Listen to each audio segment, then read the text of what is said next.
নমস্কার বন্ধুরা, welcome to my kitchen Sumitra Katarka. প্রথমে কড়াই তেল দিলাম, গরম তেলে আলু দিয়ে দেব।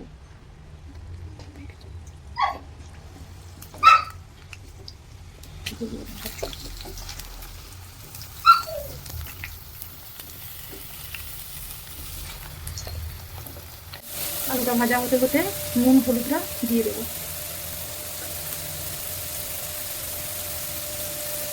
পরিমাণ মতো নুন হলুদ পরিমাণ মতন দিয়ে দিলাম। আরো কিছুক্ষণ ভেজে নেব।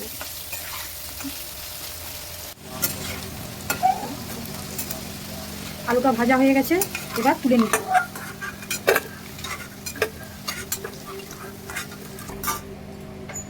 এবার কড়াইতে দুটো বড় এলাচ, একটু দারচিনি, 3টে লং দিয়ে দিলাম। পেঁয়াজটাও দিয়ে দিলাম পরিমাণ মতো। পেঁয়াজটা কিছুক্ষণ নাড়ব। পেঁয়াজটা লাল লাল ভাজা হয়ে গেছে। এবার এর মধ্যে শুকনো লঙ্কা 2-3টা দিয়ে দিলাম। দুটো কাঁচা লঙ্কাও দিয়ে দিলাম। একটু নেড়ে নেব। রসুনটা ছিঁচে নিয়েছি এইভাবে আমার দিস্তায়। পেঁয়াজটা হয়ে গেছে প্রায়, রসুনটা দিয়ে দিলাম। রসুনটা কিছুক্ষণ নেড়ে চেড়ে নেব। রসুনটা কিছুক্ষণ নাড়া হয়ে গেছে। এবার আদা ছিঁচাটা দিয়ে দিলাম। এইবার 5 মিনিট মতন আদা রসুনটা ভালো করে নেড়ে নেব। আদা রসুন পেঁয়াজ ভালো করে ভাজা হয়ে গেছে। এবার এর মধ্যে হলুদ গুঁড়ো পরিমাণ মতন দিয়ে দিলাম।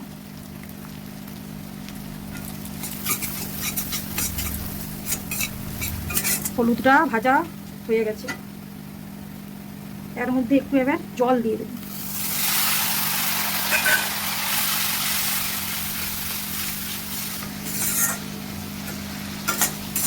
জল দিয়ে দেওয়ার পর লঙ্কা গুঁড়ো পরিমাণ মতন দিয়ে দিলাম।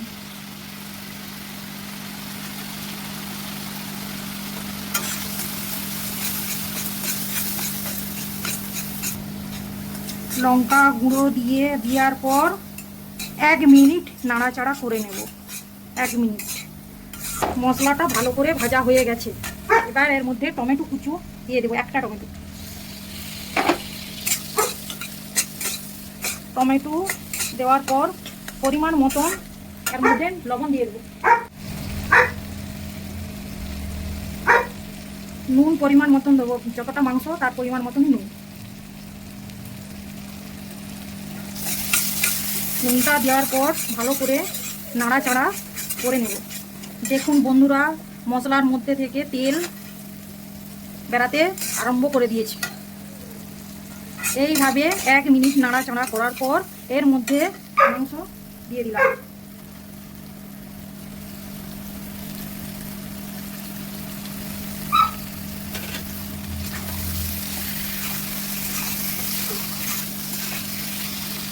মাংসটা দিয়ে ভালো করে নাড়াচাড়া করব।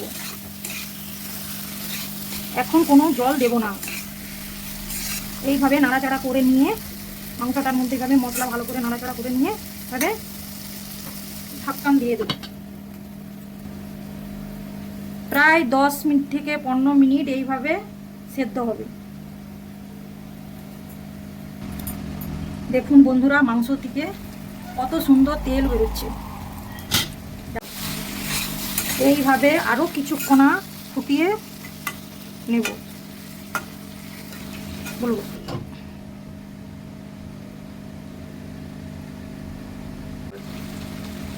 এইভাবে আরো কিছুক্ষণ নেড়ে নেব। এবার ভাজা আলুটা দিয়ে দিলাম।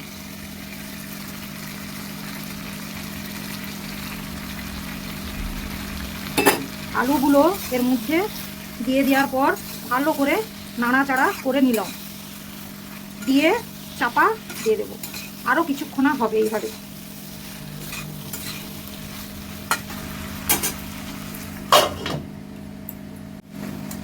প্রায় 10-15 মিনিট সিদ্ধ হয়ে গেছে।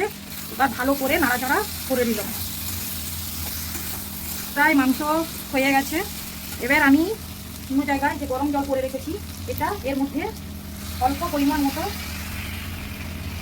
দিয়ে দিলাম, যাতে স্বাদ ভালো হয় আর সেদ্ধটাও ভালো করে হয়ে যায়। এইভাবে আরও 5 মিনিট ফুটিয়ে নেব। দেখুন বন্ধুরা, মাংসর কালার কত সুন্দর এসে গেছে। প্রায় মাংস হয়ে গেছে। দেখুন বন্ধুরা, কত সুন্দর মাংস সেদ্ধ হয়ে গেছে। সেদ্ধ হয়ে গেছে। এটা হলো বাঙালি চিকেন কষা মাংস।